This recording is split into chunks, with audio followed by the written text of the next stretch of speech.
getting mixed messages about sex? Could you use some help creating your own guide to sexual decision making?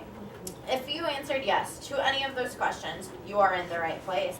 Our speaker today is an ordained interfaith minister who has dedicated her vocational career to being an advocate for the marginalized and a voice for the voiceless.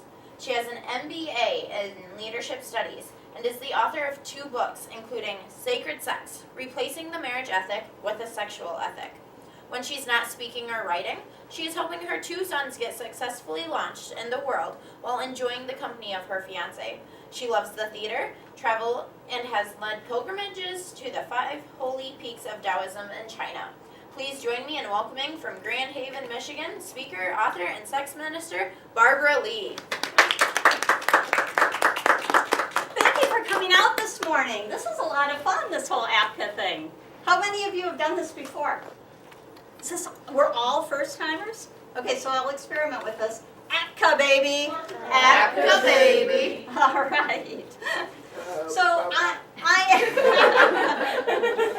I am the sex minister, and a lot of people are expressing some question about those 2 words being in the same phrase. And I just want to say that I think that is absolutely incredibly appropriate. And that all the world's traditions, faith traditions, honors sexuality within spirituality. How many of you are from the Hindu tradition? Anybody? Okay. We have the Hindu tradition to thank for the Kama Sutra. Have you heard of the Kama Sutra? Oh, yeah. Yeah. How about is anybody Jewish? If you're Jewish, say shalom. No? Okay, how about Christians? Say amen. Amen. Amen. Okay. So if you haven't read the Song of Songs lately, go home and read the Song of Songs. It's in the Old Testament. It's an incredibly erotic poem about 2 people expressing their longing for each other for non-procreative purposes. How about anybody from the Muslim tradition? If you're Muslim, say Amin. No? Well, a couple of my favorite poets are from the Sufi tradition of Muslim, and Islam rather. Hafiz is one and Rumi is the other. So I want to start to set the stage by sharing a poem from Hafiz.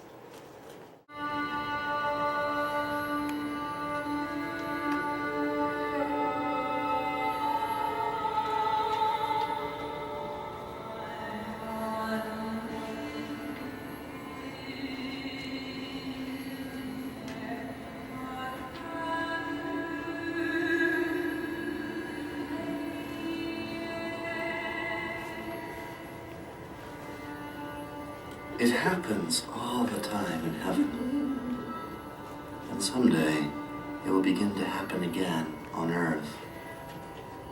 That men and women who are married, and men who are lovers, and women who give each other light, often will get down on their knees, and while so tenderly holding their lover's hand, with tears in their eyes, will sincerely speak, saying, "My dear, how can I be more loving to you?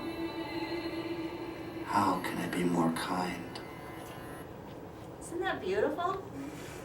I love that. This is some housekeeping. Go ahead, if you have a cell phone, you can take it out. And if you don't, you can write this down for later. And if you have it out, type in kiwilive.com. And it'll ask for a keyword. And if you type in Barbara, which is my name, it'll ask, I think, for your email address. And then you will have access to all kinds of free content. All of my handouts that we won't have time to work with today. I usually do a whole series on masculine and feminine energy, for instance. That's all there. And my book, Sacred Sex, Replacing the Marriage Ethic with the Sexual Ethic, the entire PDF is on that Kiwi site. So you can download the entire PDF of the whole book. So great free content. Make sure that you take advantage of that. So I have a warm-up exercise, and Gosh, this is perfect. There's about 20. I'm going to give you guys a card randomly. And what I want you to do, you've got a bunch of stickers. I want you to get up and introduce yourself to each other quickly and look at each other's cards, and if you agree with the statement on the card, put a sticker on it. Obey. Yeah, it should be like, go do this for me. Yeah. What's yours?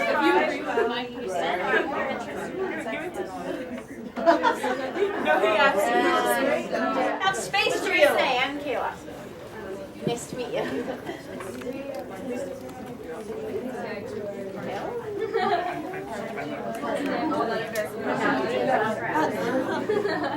I don't know. No.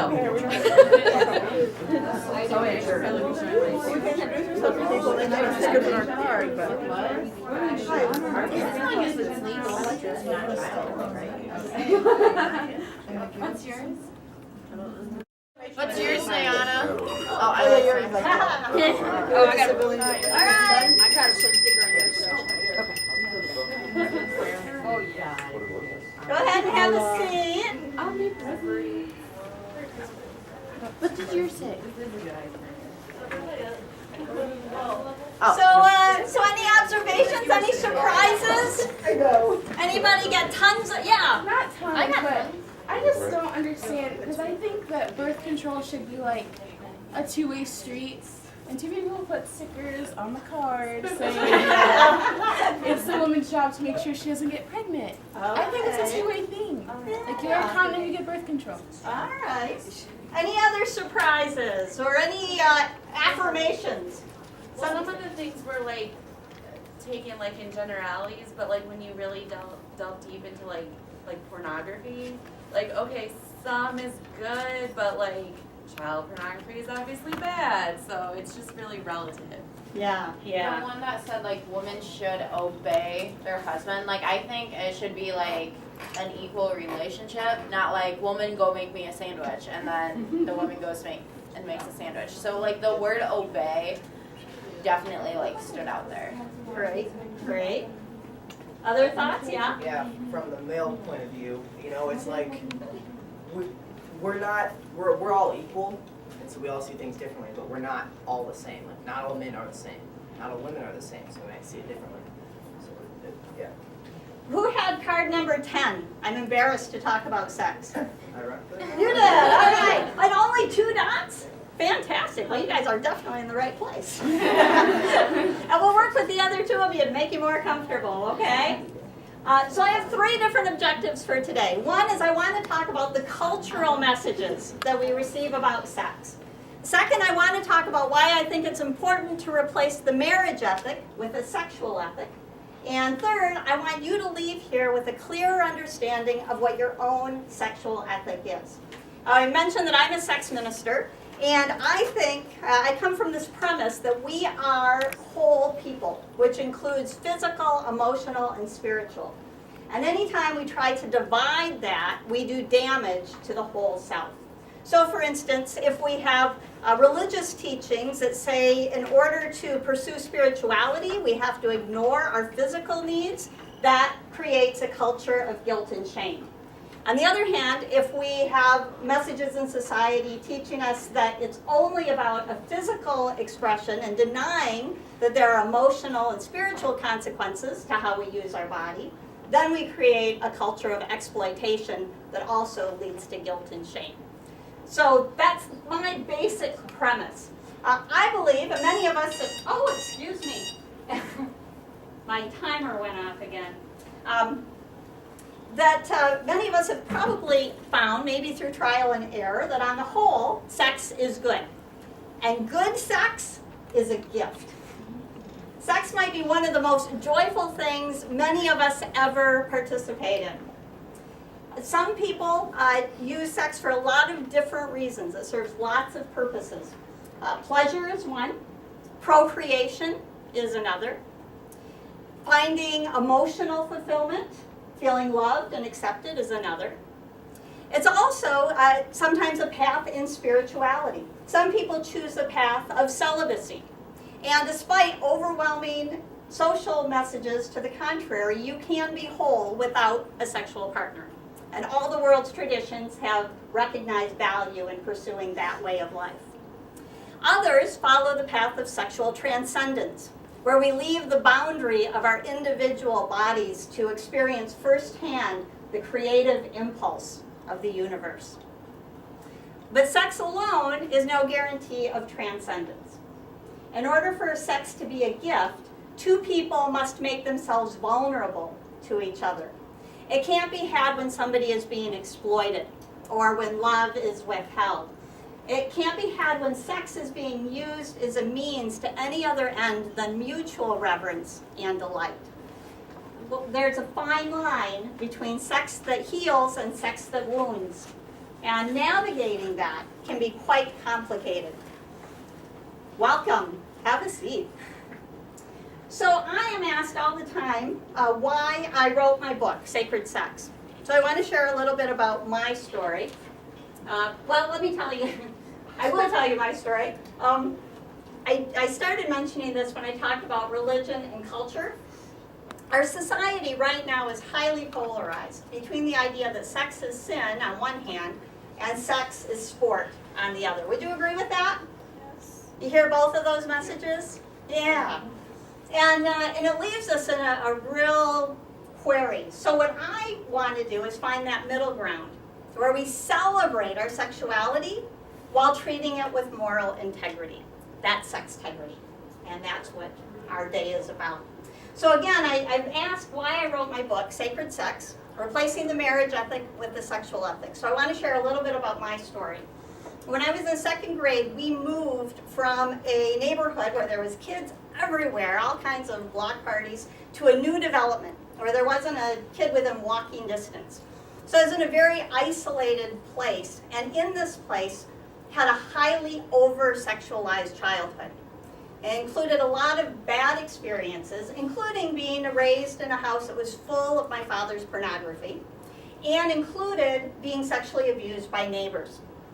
And when that was discovered, it was met with absolute silence, which was probably more traumatic than the abuse itself. As a result of that, I grew up believing nobody could be interested in me unless they had access to me physically. But I was also raised with this very, very strict teaching that I was not to have sex unless I was married. This was just not up for discussion or debate. And as a result, I made some really devastating choices in my life. My problem wasn't that I had sex with a lot of people. My problem was that I was so overwhelmed with guilt that I felt compelled to marry everyone I had sex with. Led to really devastating choices and some pretty abusive relationships. And it took a long time to work through that. What I find is every time I share that story, I have people who approach me and share similar stories. And so I share it now, not because I really want to draw that kind of attention to myself, but because I want to do my part in creating a culture where we are safe to talk about our experiences of abuse and shame, and then get on living healthy sexual lives. So how do we go about doing that? First thing I think we need to do is recognize that our attitudes toward sex are cultural constructs. And to demonstrate that, I need a couple volunteers. I need 2 good readers, okay? And you? Sure. Okay, well, is your hand up? Yeah. All right. Well, just by way of introduction, these were anthropological studies that were conducted in the 1970s. There was an opportunity at that time that cultures were discovered that hadn't been discovered before. So what is your name? Nathan. Nathan. Nathan, would you read these first 2 paragraphs, The People of Innispeak, and stand up so people can hear you project. All right. The people of Innispeak live on an isolated island off the coast of Ireland. In the 1970s, this population of around 350 mostly lived by subsistence farming and fishing. This culture was referred to as one of the most sexually naive cultures in the world. Sex was never discussed at any time, and sexual intercourse was treated by both sexes as a necessary evil that had to be endured for the sake of reproduction.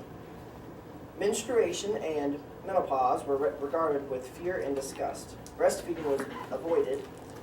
Not only was premarital sex almost non-existent, but kissing, caressing, and any affection was seen as too sexual and was therefore prohibited. Oral sex, fondling of the penis or breast, homosexuality, and anal intercourse were either unknown or considered depraved. Men believed intercourse would destroy their health. The only position for intercourse was missionary with no foreplay. Female orgasm was considered a sign of possession by the devil. Nudity was forbidden. Mothers bathed children in a smock so they never saw them naked. Children and adults only washed their hands, feet, lower arms and legs, and faces. Dogs were whipped for licking their genitals. Marriages were arranged by parents and occurred at age 36 for men and 25 for women. Husbands and wives conducted intercourse in the dark and fully clothed except for genitals. A man was considered a boy until age 40. Sound fun? No. Thank you, Nathan. Applause for Nathan. And I have a book for you. Thank you. And Kayla, if you would read about the people of Mangia. The people of Mangia live on Cook Island in the South Pacific. In the 1970s, this population of about 700 relied on coconuts as a staple. There was a focus on sexual pleasure, particularly on female satisfaction and multiple orgasms. They believed sexual pleasure should come first before either affection or the formation of an intimate relationship. Adolescent sex was very open and encouraged by adults. Young people did not date. There was no gradual increasing of intimacy. Kissing was not a part of traditional sexuality, and intercourse was the expected outcome of any intimate encounter. Boys underwent a type of circumcision at 13 or 14. When their wound healed, they would have intercourse with an experienced older woman. Both sexes were taught the art of sexual pleasuring, and masturbation was encouraged. Intercourse, oral sex, and anal sex were enjoyed in a variety of positions. Young males, early teens to early 20s, averaged three orgasms per night, 7 nights a week. The male would strive to have his partner have 2 to 3 orgasms to his 1. Extramarital sex occurred when a woman would go back to the man with whom she first had intercourse, or when spouses were separated from each other. Mangians believed that regular intercourse kept a person from becoming ill and losing his or her mind. I can agree with that, but it's such the focus on it, like it's just 2 extremes of it, and I think like the pressure to have, like they've got this concept that you need to have an orgasm, like many, that I feel that like almost would cause sexual dysfunction, because you have such that pressure to pleasure your partner and yourself to such an extreme, and I feel it's just too much. That's just too much. It's Well, two and- ends of the extreme. And again, it's 2 ends of the extreme because it's not our culture. It's not how we've been raised. I want to applaud Kayla. Thank you very much.